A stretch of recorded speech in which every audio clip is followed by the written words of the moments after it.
Open up import to start.mas. We're going to carry on from last lesson where we created a loop from our walk action. We can trigger the walk action from the brain page. So let's go there. We're going to be using an output with a channel walk. Set the value to 1 and play the simulation. We can also rotate by offsetting the RY curves. We don't want to affect the RY directly because that's being set by the actions. So we need to offset the resulting value.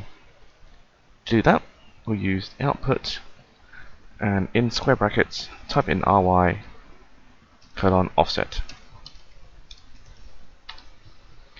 Set the range to 0 to 100 and give it a value of about 60. If we look closely at the feet, you can see they are slipping. We can fix the slipping by adding IK curves. Go back to the action editor, select walk and turn solo on. Now go to curves and we're going to add IK to the toes. But we're going to add what we call RC or rotation constraint curves to the feet. So we select one curve from each foot and then go to the IK tab, and this is where you can find the RC curves button. Press it and you'll see a whole set of new curves being created.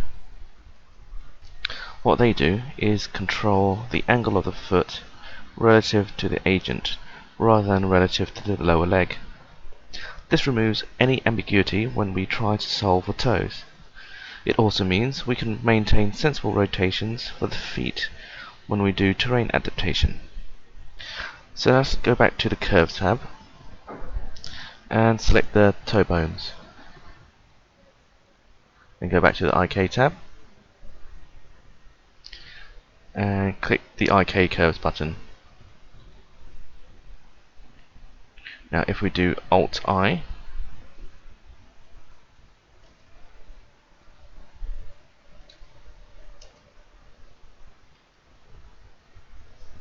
you can see that we have IK information being applied to the agent's toes. This hasn't solved the feet slipping yet. We need to add hold curves.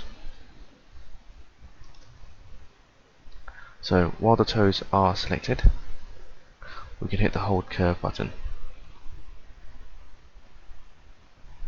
This will get us into the hold curve creation mode, which is interactive, where we can threshold these two curves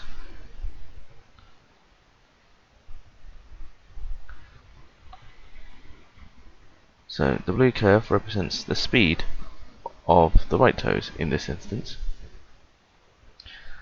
and the green line represents the height of the right toes. So by left clicking or middle mouse button clicking, dragging, we can create some dynamically created curves.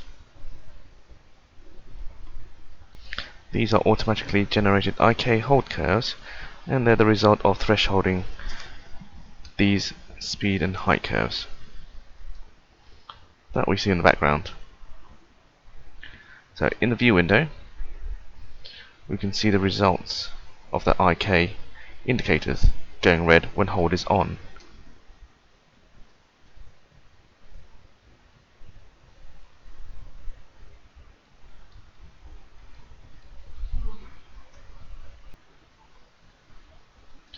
So I think this is giving us a good result at the moment, but we can tweak it if we need to in the edit tab.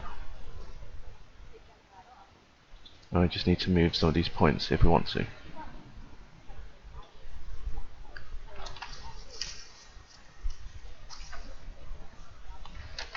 Right, it's good to have the feet off at the end, so that if the agent is to do something quite different from the original motion, that there's no popping involved when the hold comes off at the end.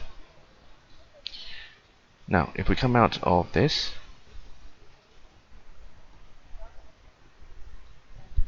and watch the toes, you can see that the feet aren't really slipping anymore, and the ball of the feet is being held in the right position in world space.